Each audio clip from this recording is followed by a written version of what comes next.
Hi there, Smart Drivers. Rick with Smart Drive Test talking to you today about driving at night and in low-level light conditions so that you can be safe and be a smarter driver. Stick around. We'll be right back with that information.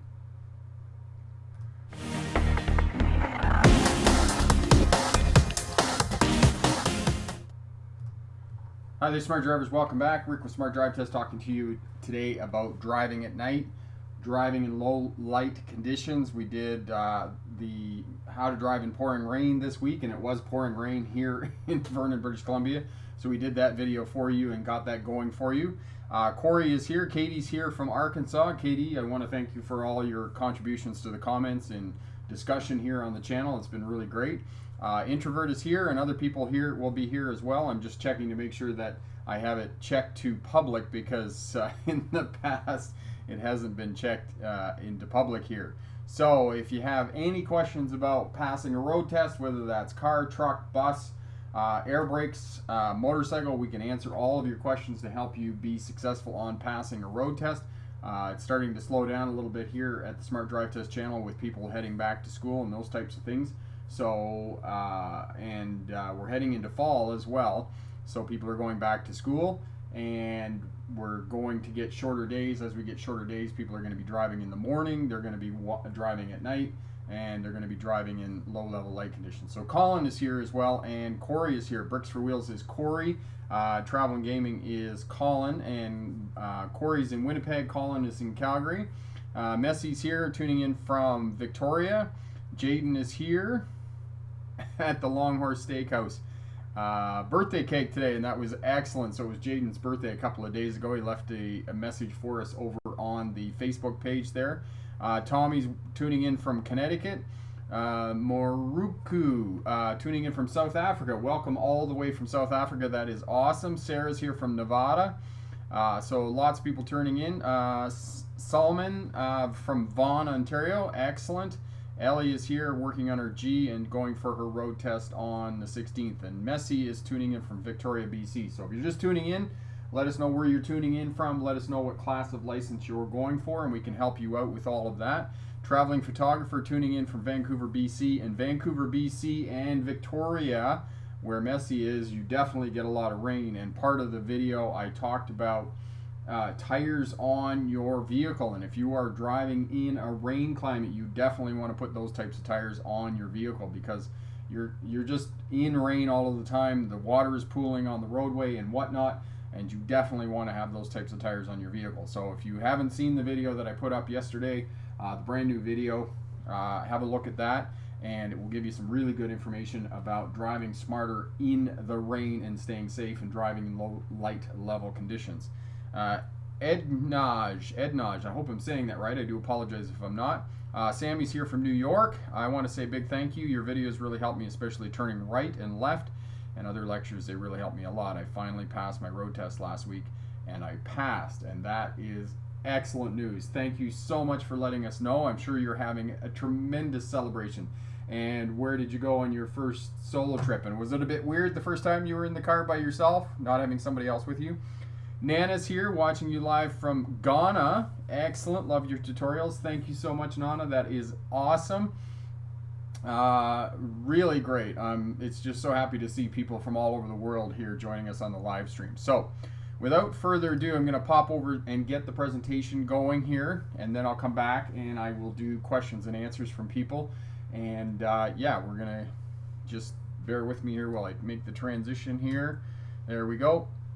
Okay, so night driving. So today we're talking about night driving, and we're going to talk to you about how to drive at sunset and sunrise, and we're going to talk about low light conditions, particularly in inclement weather when it's raining out, and that was what I was talking about the other day in the video, was inclement weather. And if it is inclement weather, whether it's fog, glaring sun, rain, hail, those types of things, you always want to have your headlights on to increase other people, other drivers, other road users being able to see you when you're driving. So, just bear with me and get on the right screen here. So we go down.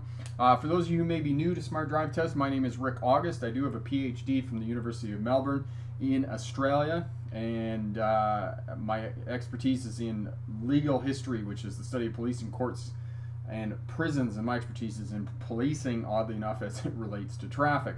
Also, I became a licensed commercial driving instructor in 1997, and I've also authored the book Air Brakes Explained Simply, and air brakes is one of my specialties. I drove truck through most of North America in the 1990s, and when I was going to university in Australia, I drove bus for Greyhound. So I have a lot of experience in it as well. I worked as a driver rehabilitation specialist in London, Ontario for a period of time, working with people who had debilitating injuries and were returning to driving, or people that were learning how to drive with hand control. So this is the new video I put up this week. Driving in the rain, and the reason the arrow is there is because there was water pooling on the roadway, and when the truck drove through it, it splashed up over the abutment. So that's one of the other pieces that you need to keep in mind when you're driving and it is raining heavily, or for those of you in Vancouver and Seattle and other southwest Tasmania is another place that's a rain climate, and there's going to be water pooling on the roadway, and one of the hazards that you could potentially encounter is hydroplaning. And hydroplaning is simply the tires are not quality enough that they're going to pump the water up from underneath them, and they're going to ride up on top of the water, and you're going to lose control of your vehicle. Oftentimes, if you're not going at excessive speed, it's just a matter of letting your foot off the throttle, allowing the vehicle to slow down a little bit, and the tires will sit back down on the pavement. And if you do hydroplane, one of the things that you don't want to do is you do not want to be on the brakes. It's the same thing. It's the same idea as driving on ice and snow. You do not want to be on the brakes. You want to keep the wheels rolling, and by allowing the wheels to continue to roll, that's going to help you to regain traction, help you to continue to be able to steer and whatnot. So do not get on the brakes when you're in those types of hazardous conditions. So driving at night, and one of the smart drivers about a year ago said to me that driving at night is like driving on a different planet, and that is a very apt comment, because it is like driving on another planet when you're driving at night. And one of the reasons that I come back to driving at night and driving in low light conditions is because I learned some years ago that when I was taking drivers out at night, especially in truck driver training, I realized that they didn't have the abilities to be able to find the road at night. So one of the things that I started teaching here on the channel was how to find the road at night, and how to find the road in low-level light conditions. And your number one landmark is going to be other traffic on the roadway, and not just the traffic in your lane, but also the traffic in the other lane of traffic, because for the most part, at least we hope, the traffic is going to drive on the roadway. So if you follow the other traffic most of the time, 99.9% of the time, you're going to be okay. So in inclement weather, and one of the motivation for this topic today was the fact that I shot a video and put a video up yesterday on low light conditions. You can see here that it's gray. There are clouds on the mountains, and for those of you from the east and other places where you don't have mountains, that might be a little weird for you that it's actually not fog in the mountains, it's actually the clouds sitting on the mountains. And when I came here some years ago and moved out to the west coast and into the mountains, it was a little bit odd for me to see the clouds hanging on the mountains. And we have a couple of places here, the connector between Kelowna, British Columbia and Merritt, British Columbia, and you get up on top of the connector and it will be completely fogged right in, and it's because you're at such a high elevation that you're actually in the clouds. It's not actually fog. And one of the other things that might be a little weird, other places in the world, on the East Coast, for example, I've been in Newfoundland, and I learned that there's a difference between advection fog and convection fog. And I'd have to look it up, but there's a difference between those two things. And you get what's called sea fog, where it can be very windy and it would be completely fogged in. Whereas I'm from Ontario, and kind of the Midwest area, and when it gets windy, you don't have fog. So being on the coast and being near the sea, and it's windy and there's fog, is a little bit very, unorthodox for some of us who aren't used to that when we grew up. So the most dangerous time to drive is during sunset and sunrise, and the reason for that is because our eyes are adjusted for the light, but the vehicles, the road users, and everything else is hidden in the dark landscape. So road users are able to hide in dark landscape. The other piece about this is that oftentimes at sunset you're going to get glaring sun coming in the windscreen, and that is going to blind you, and it's very difficult to drive in those situations. Even I, as a veteran driver, find it difficult to drive in glaring sun.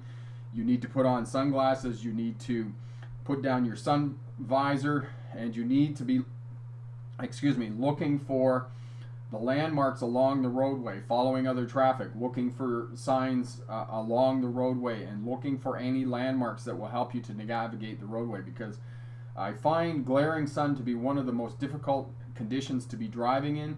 As well, it can cause a great deal of fatigue because you've just got this pounding sun in your eyes, and it really causes a lot of fatigue. Fortunately, it doesn't last very long. Most of the time it doesn't last more than 30 or 40 minutes, because then the sun completes to go down. Now, night driving, and I was talking about night driving, and there's a video here on night driving, and Corey will get that up for us as well. Silhouettes, where's the curve of the road? There's a lot fewer lights, especially as you get farther away from cities and urban areas. As you get away from these urban areas, you're going to rely more and more on your headlights, and your headlights are a very poor substitute for being able to see the roadway well at night. And this is one of the reasons why many of the highways where you have junctions and you have on-ramps and off-ramps and those types of things, you'll find that there's a lot of street lighting. Even out in the middle of nowhere, there's going to be street lights, and the reason for that is because our headlights are a poor substitute. Now, of course, one of the other things that you need to keep in mind if you are driving at night and for long distances and those types of things, especially for commercial drivers, bus drivers, and truck drivers, is fatigue management. And do have a look at this video. I probably need to revisit this video and think about redoing this video, because it was one of the early videos that I did. Now, you need to get sleep. If you don't get sleep and you're driving at night a lot, you're going to fall asleep, because you just cannot replace sleep, and you will eventually go into sleep debt if you don't continue to get sleep. You can't bank sleep. You can't sleep for 5 days straight and then expect to stay up for 5 days straight. It's not one of the ways that it works in terms of biology. Now, in terms of fatigue management, the other thing about sleeping and night driving and those types of things is a lot of people, we have what's called circadian rhythm. It's kind of our biological clock in our body. And we have down times between 1 a.m. and kind of 5 a.m. in the middle of the night when we should be sleeping, and that's when we get our best sleep. We also have another downtime in the middle of the afternoon between kind of 1 and 5 in the afternoon. And a lot of single vehicle collisions happen during this time, especially if it's warm in the car, you have nice sunshine outside and those types of things, and you're fatigued, you're going to tend to fall asleep. And as I said, a lot of single vehicle collisions occur during this time. Now, a few techniques, strategies that you could put in place if you do need to drive in the afternoon and you kind of find yourself dozing off. You can get a nap. Pull into a rest area or someplace safe and take a short 10-15 minute nap. That little bit of kip oftentimes will help you to continue on and carry on with your driving. The other thing that will help is eating carrots or rice cakes or something like that, or whatever else is nutritional. Just the action of eating will help you to stay awake. And then finally, talking to a passenger or somebody else is also going to help you to stay awake and alert. All right.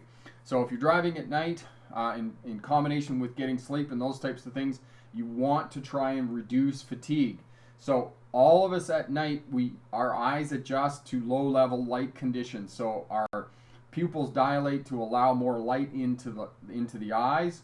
But oftentimes what happens is that we're sitting in the car, you have an instrument panel that's completely lit up, and that will cause fatigue. It will draw your eyes down lower and where you don't want your eyes, because you want to be looking far down the road to be trying to figure out where the road is and where the road is going and those types of things. So the first thing you want to do to try and preserve night vision is to turn your dash lights down to as low as you can tolerate them. And I'll give you another technique here with cruise control. I'll talk about that a little bit more, but there's a switch on the dash there somewhere in your vehicle, depending on what make and model you have. If you can't find it, look it up in the owner's manual or ask somebody. And you can turn down your dash lights, and that will reduce the amount of fatigue that you're experiencing driving at night, and also it will make it a bit easier because your eyes aren't being drawn down to the instrument panel. Okay? And as I mentioned previously in the presentation, the farther you get away from cities and urban areas, there's going to be less light, it's going to be darker, and you're going to have more reliance on your headlights. Now, I was talking to a cousin of mine who had a newer vehicle when I was home, and he was saying that The newer vehicles automatically switch high beams and low beams, but he said it's problematic. There's a lot of times that it'll switch to low beams when you need high beams and those types of things. So you're going to have to switch to high beams and low beams. And again, if you're fatigued, you're going to find that you're forgetting to turn the lights down and those types of things. When I was home in Ontario, we went down to Canada's Wonderland. We're driving home at 10 o'clock at night. You know, you're just tired. So it's easier if you're tired and you're trying to drive and stay awake, you want to leave your lights on low beams. It's not going to be as easy to see, but you're not going to forget to turn down your high beams, and you know, you're going to glare somebody else out. And it's very annoying. I know for a lot of drivers it is very annoying when another driver doesn't turn down their lights. And if they don't do that, you want to look to the outer edge of the roadway, and you want to look down at the fog line. And here in this picture here, this line along the outer edge of the roadway is called the fog line, and that's where you want to look so that you're not eroding your night vision with those high beams, because you don't want to look into them because you'll get sparkles and those kinds of things and it's very hard on your eyes, especially at night. Now, the other thing you want to look for to find the roadway at night, I mentioned this previously, follow the traffic, look for the signs along the roadway, because road signs are usually situated near the roadway. They're reflective, they're easy to see. Look for lights along the roadway. Houses are situated along roadways. Look for intersections and look for the cross traffic coming through the intersection. Look for traffic far off in the distance. If you're going past a wooded grove or something like that and the road curves or whatnot, look through the wooded area to see the lights coming through the wooded area when you're driving around those curves and whatnot, to try and see where the other traffic is, because it's very easy to pick out lights when it is dark outside, and you're going to be able to do that. You just need to be looking in the right direction to pick up those lights and whatnot. Now, the outline of the geographies, the silhouette, you can see this road here. You can see the cut through the trees. Look up through the trees. If you're driving through wooded areas and mountains and those types of things, be looking up to see where the road is cut through the wooded forest. And for those of you who have been through wooded areas and they have hydro lines cut through the forest, you can see that, and the roadway is the same thing. So be looking for that. Look where the curve of the road is. The curve going right or is the curve going left?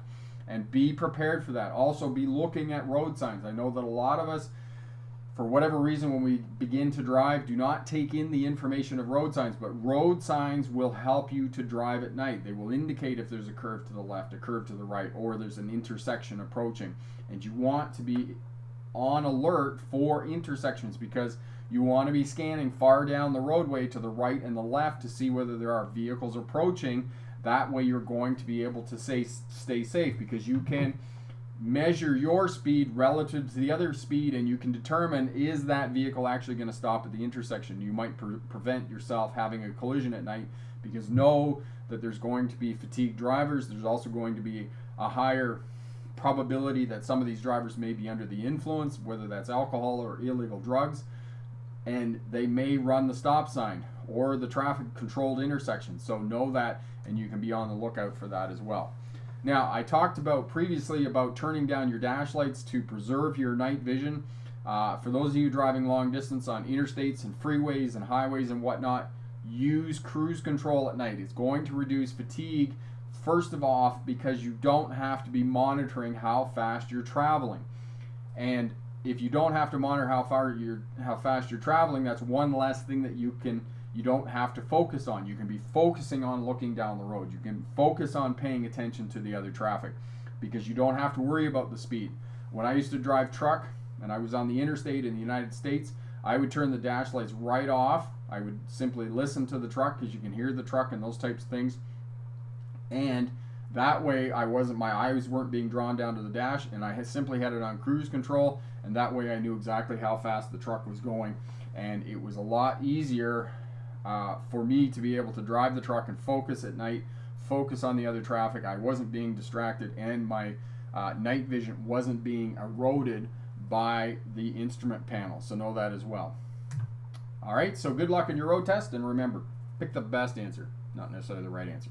So we'll pop back over here and we will answer any questions you have about passing a road test, getting a CDL license, starting your career as a truck or bus driver. Hallface, how are you, my friend? And excellent. Janet is here as well. Yarrow's here. And Corey's got those videos up for you. Thank you so much for that, Corey. That's awesome. Yarrow, the time of sunset can be very difficult to drive, especially when you go towards it, and that is very true, Yarrow, especially when you get that glaring sun into your eyes and whatnot. It can really cause a lot of fatigue and make it difficult to find the roadway, make it difficult to pick out vulnerable road users, motorcycle riders, people on scooters, pedestrians, cyclists, those types of things. So yes, absolutely. And even for veteran drivers, that can still be incredibly difficult. Ednaj. There, I think I got it right. I'm sorry about that. I took the test in Longueuil, Quebec. I used my car for the exams and drove myself home after I passed my exam. My family is so proud of me. That is awesome that you were able to do all of that. Congratulations. Jaden, you were on practice on Thursday. I almost got into another crash on 41. I thought someone was going to hit me, so I slammed on the brakes. So you're okay. Awesome. So you were scanning well, interpreting traffic, predicting individual movements, and were able to avoid a crash. Awesome. Excellent. Katie, do you use cruise control at night or does it matter? No, you can use, Katie, you can use cruise control just about any time. Use it at night, use it in the daytime, use it on highways. The only time you don't want to be using it is if there's a lot of rain on the roadway or there's ice and snow present. You don't want to be using cruise control in those conditions. And for those of you driving manual transmission vehicles and you're using cruise control, most newer vehicles will have a cancel button in addition to the other buttons that control cruise control. If they have a cancel button, you just want to hit the cancel button. In my vehicle, I don't have a cancel button, so it's an older version of cruise control. And mine is a manual transmission. So on cruise control, I just touch the clutch, and once I touch the clutch, that will disengage cruise control. And that's a really good reaction that you want. Ideally, if you're in slippery conditions and you've got on cruise control, so say you've been driving for a while, you're on cruise control, and you drive into a different environment where the weather has changed and you find that the road is in fact a little bit slippery, what happens is that you don't want to touch the brakes because you could make it worse by locking up the wheels and potentially causing a skid. So you simply want to hit the cancel button if you have a cancel button on your vehicle. That way you're going to continue to allow the wheels to roll, which is going to keep you safe. And that is the same. I've had a couple of questions about Jake brakes and auxiliary braking. It's similar to that for those of you driving CDL vehicles or have pickup trucks that have Jake brakes on them. You do not want the Jake brake to activate when you kick the cruise off if you're in slippery conditions, because that could put you into a worse scenario than what you were in when you were on cruise control. Because potentially the Jake brake could lock up the rear tires and that could cause you to lose control of your vehicle, so know that as well. Anita, hello my friend. Thank you for explaining about cruise control. You're most welcome. Hall Phase, how about 65 plus minute truck driver video going? 65 plus minute. What was I talking about in terms of 65 minutes for truck drivers? Oh my god, that is a long video. We're going to be talking about commercial vehicles for sure, but what I'm doing right now is I'm going to take the video on Saturday and I'm going to pull out the different topics from that and put them into their individual smaller videos so that people can just watch the part of the video that they want to watch instead of watching the whole video. So I'm going to give that a go and see how that goes. Thank you so much, Hall Phase. I'm glad that you liked that video. It was raining a lot here, so it was a really good opportunity to get out and be able to make that video and help other people. Max, how different would it be to drive at night when it's raining as well? That sounds a bit nightmarish to me. Thanks for the video. I passed my driving exam on the 13th. Congratulations.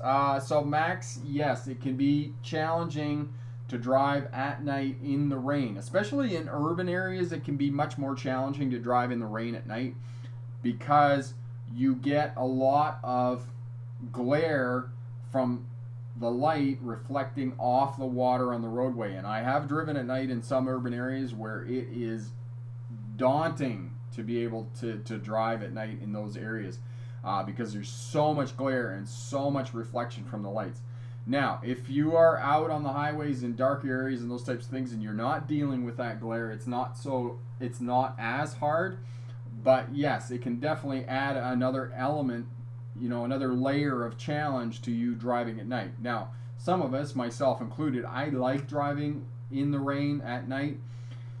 There was a time a couple of years ago that I was driving down to Victoria, down to the coast, the west coast here in British Columbia, and it was pouring rain. I mean, it was pouring rain. So it was fairly challenging. When I'm on the highway and I'm not on cruise control, you know that it's raining a lot. And as I said in the video there, if you've got your windshield wipers on high, you know that it's raining pretty hard. And I rarely turn my windshield wipers on high. When I turn my windshield wipers on high, it is really, really raining out. The other thing you might want to try is, if you do find yourself driving in a lot of rain and those types of things, is you may want to invest in some Rain-X or a comparable product. And basically what that does is causes the water to sheet off the windshield. And it's actually fairly easy to apply now. I think it just comes in a windshield washer mix, and you just pour it into the windshield washer fluid under the hood there, and that it will cause that layer of the water to sheet on the windshield and give you better view. All right.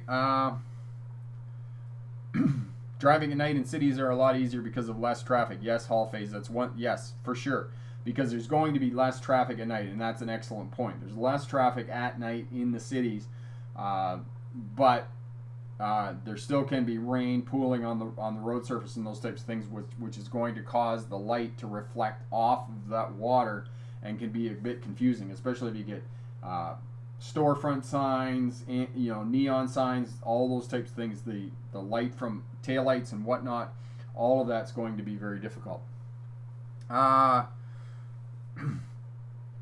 Shigwe, and I know I didn't say that right. I do apologize. You got your license. Congratulations. That's awesome. GLaDOS is here as well. IATQ. Cities are typically better. It is, yeah, it's well lit.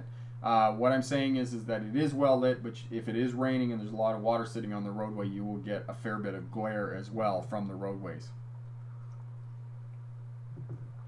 Hall Face, you meant commercial video. Yeah, yeah, we're getting going on that.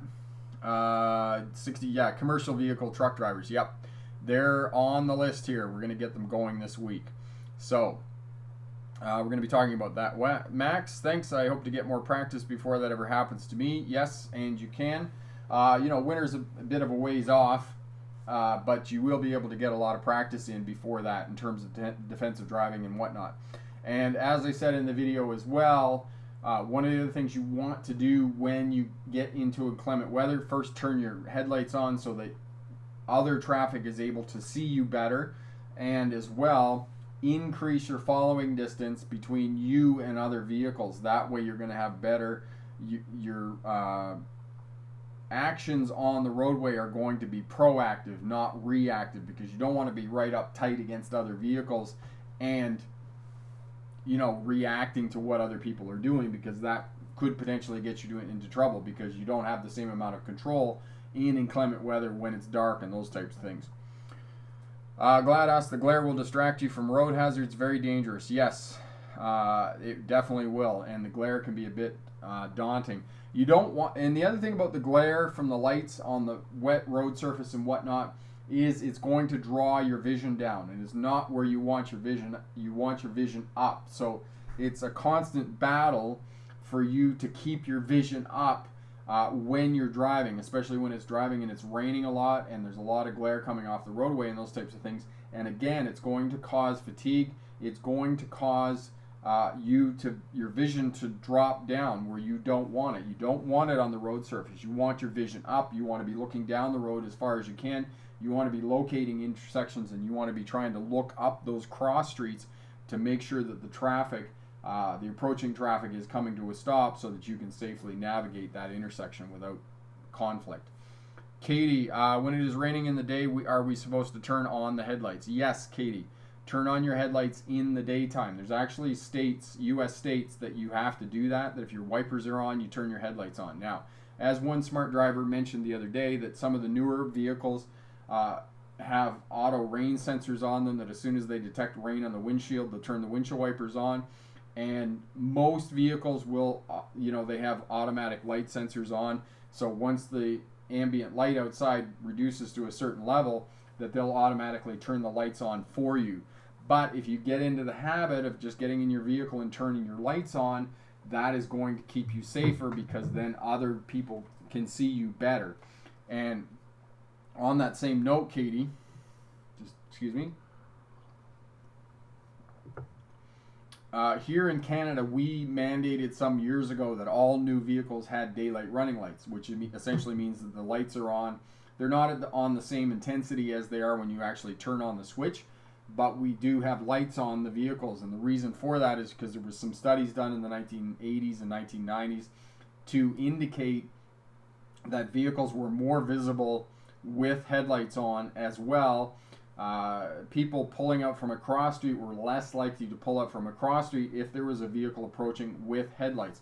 It's the same as motorcycles. Motorcycles have their lights on. As well as having their lights on, they also have pulsating lights on their vehicles. And I was noticing that when I was shooting that video last week, that some of the commercial vehicles, the trucks in the video, actually as well had flashing pulsating lights, which makes them more visible, because the light, our eyes are attracted to light and movement. So you've got the combination of the two things, flashing lights. And if anybody has been driving down a roadway or something and there's a shop along the roadway that has one of those strobe lights in the window, and oftentimes they'll do that to attract the attention of passerby, and that's what happens. It's the same thing as school buses in Pennsylvania and other places. They have the strobe light on the back of the school bus to draw attention, to get attention of other people. So that's why you want to try and remember, when it's inclement weather or any other time, just drive with your headlights on. When I got in the truck and I was driving in the 1990s, I just got in the habit that anytime I got in the truck, I just turned the headlights on all the time. All right. Max, thanks so much for all the information. I'll be looking forward to upcoming videos and live streams. And thank you so much, Max, for dropping in, letting us know that you passed your road test, and congratulations. If you have any questions at all or have any information that you want, by all means, drop us a note. We'll do the best we can to help you out. Okay? Thanks, Max. Hall phase. I notice a lot of water get picked up by heavy trucks in the rain video. Yes. The heavier the vehicles, Hall phase, the more spray is going to come off those vehicles. They're going to pick up a lot more rain. And partly because, your vehicle has 4 tires. Most tractor trailers start at 18 tires. So there's just a lot more rubber on the roadway that's going to be picking up water. As well, the tires are a lot bigger, so they're covering a lot more road surface, and that's why they're just picking up a lot more water. As well, there's a lot more open areas on a vehicle, or on a large commercial vehicle as well. Motorcycles, think of motorcycles. For anybody who's been on the back of a motorcycle in the rain, or been on a bicycle even for that matter, you get that rooster tail up your back when you're riding in the rain, because that back tire just picks up that water and it just spins it off in a big circle, and it just goes straight up your back. That bobtail truck that didn't have the trailer on the back of it, it was the same thing. It just picks that water up and it just throws it up into the air, and all that water and spray is coming off the back of that vehicle. And if you are anywhere close to that vehicle, you're going to be driving through that spray. So know that as well. Shigwe, you are most welcome. You have a great weekend as well, my friend. And again, if there's anything we can help you with, drop back and leave us a comment, and we'll do what we can to help you out. Priceless, how are you, my friend? There you are. Excellent. So what I was saying was, you want to increase your space, you want to increase your following distance around other vehicles and those types of things. And again, driving in the rain, you want to drive as if you're driving in the wintertime, if you're driving on slippery conditions, because you want to brake early, creep up to where you actually want to stop, and then you can be guaranteed that you're going to get stopped where you want to stop, because you may find that where you get to, there's a lot of water, a lot of rain, somebody does something goofy, and you just don't get stopped, or somebody else cuts you off, and those types of things. So increase your following distance, brake early, and drive as if you're driving in the wintertime, and turn your headlights on so other road users and vehicles can see you. Pavo, thank you so much for your video, so informative. I wish you were my instructor. I got my G2 on my 3rd attempt, the only. Excellent, that's great. So you're getting some practice driving now, and in a couple of years you can go in and get your full license. Awesome, glad we could help you out. So Excellent. So any feedback? So I'm kind of struggling a little bit right now, and I've talked about this in the past few live streams with the video format and those types of things. And I'm very familiar with the way that Conduit Facile does it. But he's not on camera. So this is one of the things that I do in my videos, is that I insist that I'm on camera, because I think that's important for me to be on camera, looking at you, forming a relationship, and those types of things. But if you have any suggestions at all about the format of the video, things that I could do better, things that I could improve, things that I could try, I'm open to suggestions, because right now I'm at that point in the channel where I'm trying to figure out how to go forward, how to present the information better, how to make it more interesting, how to make it more entertaining, a little bit more entertaining, because I want to have a bit of edutainment, as we call it, lots of education, but a bit more entertainment and whatnot. So if you have any suggestions or any queries about what you want me to do and whatnot, let me know, and we'll be more than happy to help you out. Okay, Luz, I've learned more in your great videos. Thank you very much. You are most welcome. Capital, thank you again for inviting us into your online classroom. Your knowledge and hospitality is much appreciated. Smart Drive is the best platform for all drivers. Capital, thank you so much for that awesome compliment. That's really great. And again, as I said, we're always looking to improve. We're looking to make it better. So if you have any suggestions or comments, let us know, and we're going to help you out. And as I said, we're going to get in Hall Phases. I really like my friend Hall Phase. Hall Phase has been around for a long time. He's one of our longtime smart drivers. And, poking me and saying you need to get done what you said you were going to do. So that's awesome. So we're going to start working on the commercial stuff. And I'm just, as I said, I'm in that conceptualization phase. It's like, is what I'm doing working, or is there some way that I can make it better? So that's the question I'm asking myself right now. And as some of you may have noticed, that I didn't put the introduction in the rain video.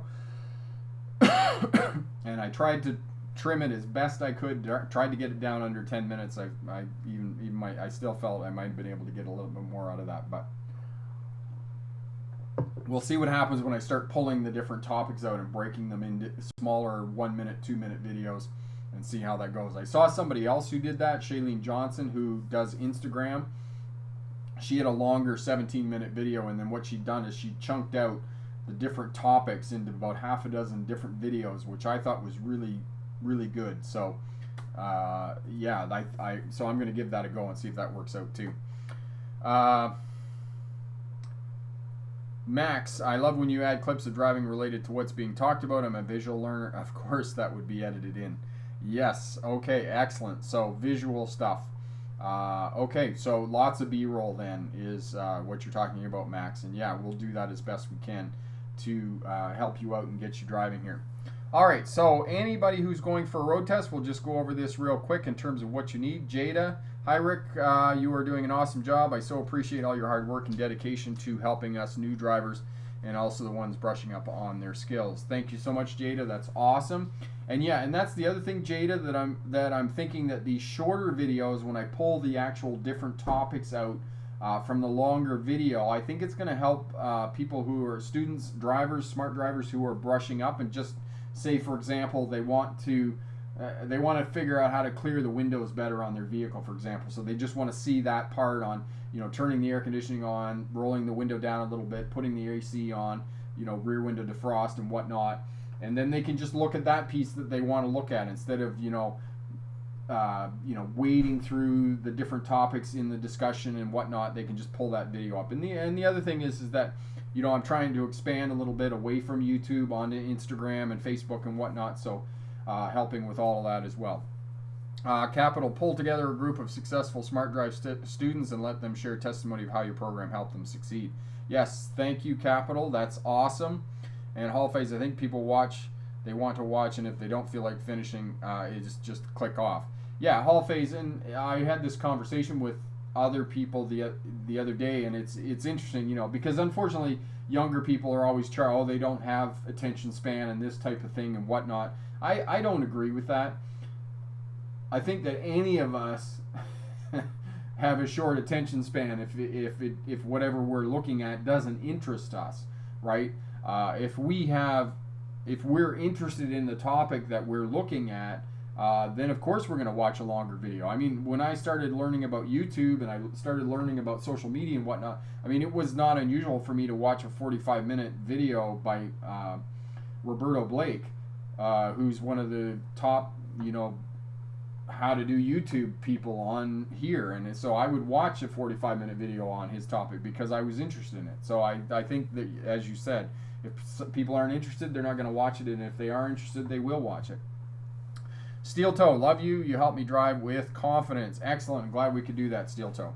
All right, so just coming back to road test. Any class of license, anywhere in the world, doesn't matter how old you are, they all have the same 4 components.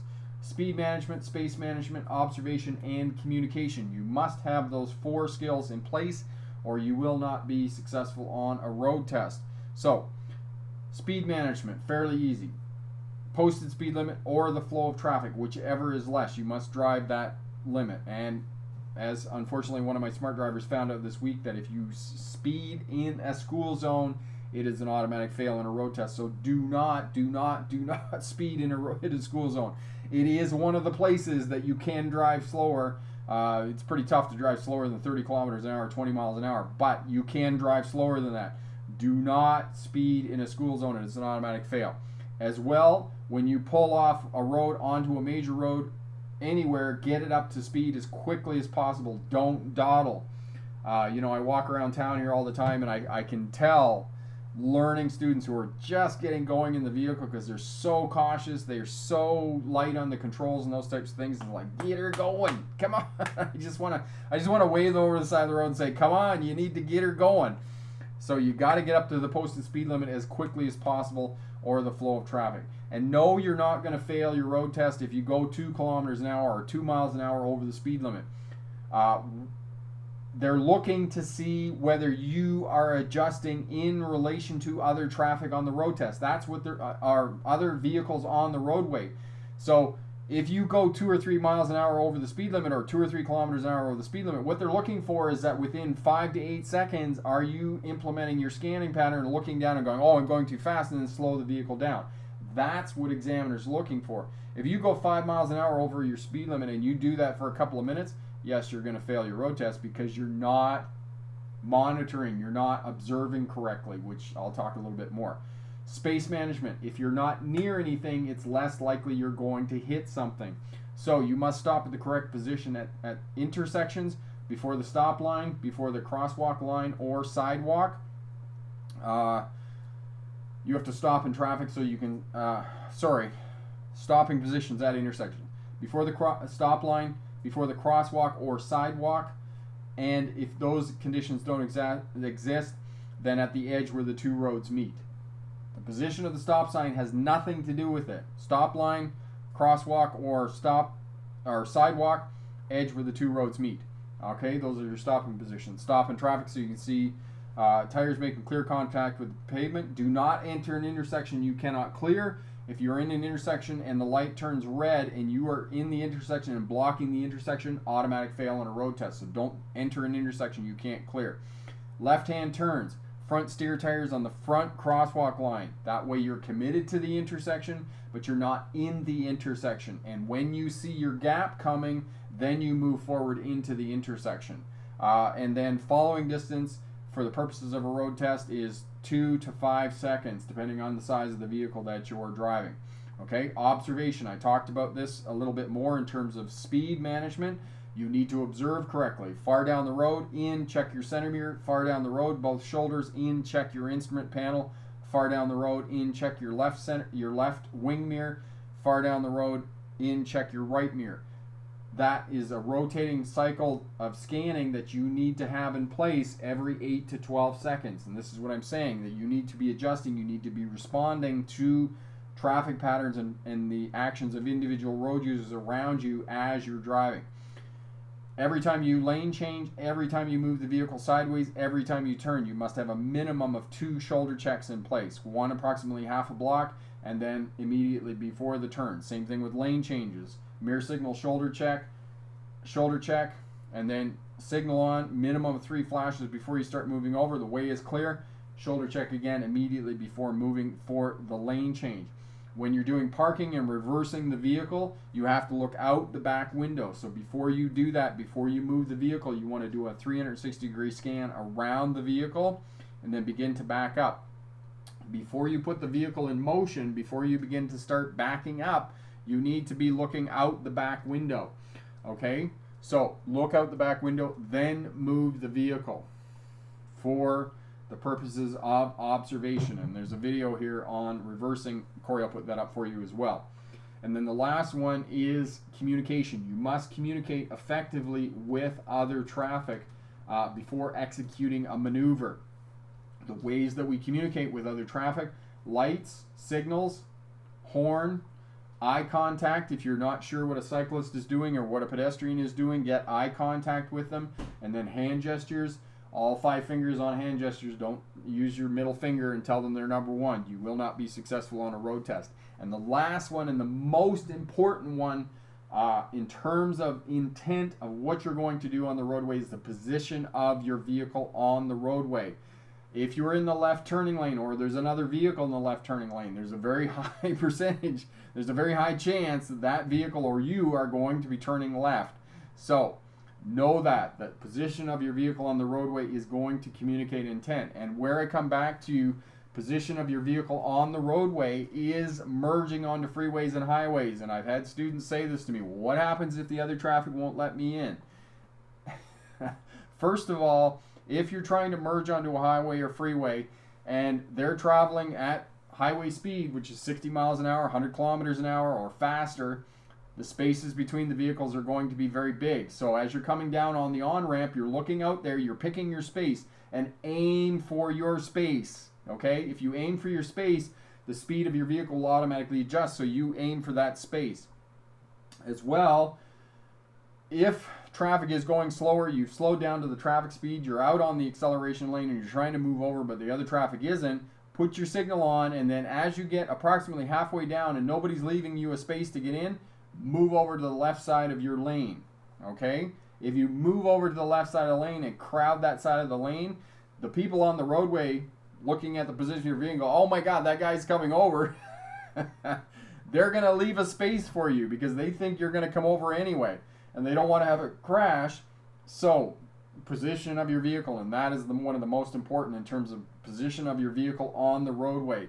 Crowd that left side of the lane, the acceleration lane, and that will help you to merge over onto the roadway. So those are the 4 components for any road test, regardless of class of license, regardless of where you are in the world or how old you are. Speed management, space management, observation, and communication. All right. Priceless. Do you have any tips for driving in the U.S. for the first time? I live 40 minutes from the border, and I thought about going down there, but a bit nervous about driving there. And yes, priceless. Excellent question. Driving in the U.S., it's very similar to driving here, and yes, it can be a bit daunting because you're not in your own country, and if something happens with the police, you get pulled over and whatnot. You know, it can happen, but it's not going to happen. So basically, all you need to do, just stay with the traffic flow, and just know that 30 miles an hour is 50 kilometers an hour. 60 kilometers an hour is 35 miles an hour, and 60 miles an hour is 100 kilometers an hour. So just know how fast you're going to be going in terms of miles per hour. You may or may not have miles per hour on your speedometer, but stay with the traffic flow, follow the road rules. You're going to be just fine in the States. It's not going to be any problems. Make sure that you have a passport when you're going through customs or going through the border. You need to have a passport, or you need to have an advanced driver's license. I don't know whether you would have that. You'd probably have a passport to go into the United States. But for the most part, it's going to be the same. Pay attention to the road signs. Really absorb the knowledge that, or the information that the road signs are conveying to you. That way, it's going to be a bit easier for you. And as well, route planning and navigation. Make sure you know exactly where you're going and those types of things. And the other thing priceless about the States is, as I said, route planning and navigation. Do that before you go down there, because if you're using your phone, the data is going to go through the roof because they charge you an exceptional amount of money to run your phone in the States. We did that last year when we went down to Enumclaw here in Washington State, and but I think I got back. Excuse me, and my phone bill was like, oh, excuse me, sorry. Yeah, we got back and my phone bill was like $300. So yeah, don't use your phone. Do your route planning and navigation before you go down to the States. Katie, do you have to slow down when school is not in session, or does it matter? No, Katie. The only time that you have to adhere to school speed zone signs is when school is in session. Tommy, it might be a good idea to do on YouTube. Oh, you could put timestamps for different topics that you were talking about. That way someone don't have to watch the whole video. Yes, and oftentimes what I do, Tommy, on the longer videos, unfortunately a lot of people don't know this, is in the description I often put the different topics in the description. So if it's a longer video, if it's longer than 10 minutes, I'll put that in there, and you can click right on the time, and the video will forward to that section of the video. But it's not widely known information. At least I don't think it is, because I do that with a lot of my videos, and I just don't think that people click in the description. Maybe we could just get people indicating how many people actually look in the description of a video to find additional information there. Just let me know in the comments here.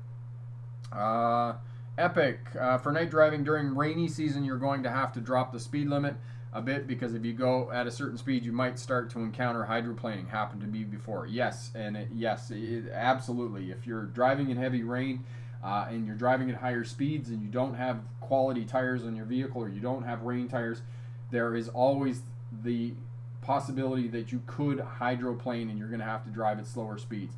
And I've actually had to do that. As I said, torrential rain going down to the coast there a couple of years ago, and it was absolutely torrential. I mean, I had the windshield wipers on high, and I was driving, on the Trans-Canada Highway. It was dark, and I was going slower. I wasn't doing what I normally do, going down to the coast, going like a crazy person on cruise control. No, this was like full on paying attention to what I was doing driving on the highway. Okay, and there Corey put the video up on reversing, so thanks for that, Corey. Katie, thank you for explaining about merging. You're most welcome. Tommy, do you think doing a running commentary during your driving test? Yes, Tommy and Corey will put the video up for you on a running commentary. I encourage students to do running commentaries, especially during their test. And the reason that I encourage students to do running commentaries during their test is the examiner does not have to guess what you're looking at, what you're thinking, what you're processing, how you're analyzing the traffic situation that's in front of you. They know exactly what you're doing. They know that you're putting your signal on. They know that you're covering the brake, because the situation could potentially materialize into a danger that you could encounter a conflict. And if you're telling the examiner what you're doing, they're not guessing, and therefore they can't say to you, oh, you could have done this, or you could have done that. No, they know exactly what you were doing, they know exactly what you were thinking. So I always encourage, as well with running commentary, for those of you who are learning something, and this isn't just for driving, this is for anything that you are doing, that you are learning how to do something. Running commentary is going to put the information in your head faster. We know in studies with adults, because you are all adults learning a topic, that adults learn faster when they're doing what they're learning and they're talking about what they're learning. Retention is about 85 to 90% when they're doing what they're learning and they're saying what they're learning. This is why classrooms have moved to this group participation rather than just the lecturer giving information, because when they just regurgitate, they're not retaining the information, they're not integrating and understanding the information. So this is why they're working in groups and getting people to talk and those types of things, because they learn more information. SV, hey my friend, my driving school told me to turn on my low beam headlights even during the day, he said, to be more visible. Yes, SV, and that is absolutely correct. When you have your headlights on your vehicle, you are more visible to other traffic, other road users on the roadway, and can be more easily seen. Because remember, driving is an interactive activity. It's not just you against the world. It's you and other people, and it's all kind of a, working together according to a set of road rules and culture, and that's going to make you more visible. Absolutely. Traveling photographer, I knew about the extra info in the video description, though I agree that some people probably don't know the info was there. Yeah, traveling, and I'm guilty of that too. Lots of times I won't look in the description because in my experience I found that there's a small percentage of good channels that actually put good information in the description. A lot of times it's just them trying to promote their other social media platforms. So I try to actually do that, especially on my longer videos, to put the topics in and those types of things. So, yeah, yes. Excuse me. Epic, speaking of a road test, should you take an SUV or a smaller car? Because some driving schools do use an SUV for the road test. My family has a Mazda. Should I take the SUV or a sedan? Epic, if you have access to a sedan, then yes, but don't go out of your way. If you have an SUV, then take the SUV on your road test. Just as I say to students who are preparing for a road test, use the same vehicle in the weeks leading up to your road test. Don't move around in different vehicles because it's going to be too difficult. So use the same vehicle until you get to your road test. I mean, if you have a big honking SUV like a Suburban, excuse me, or something like that, don't use that. It's just too tough to try and park it in parallel parking, get it around, and those types of things.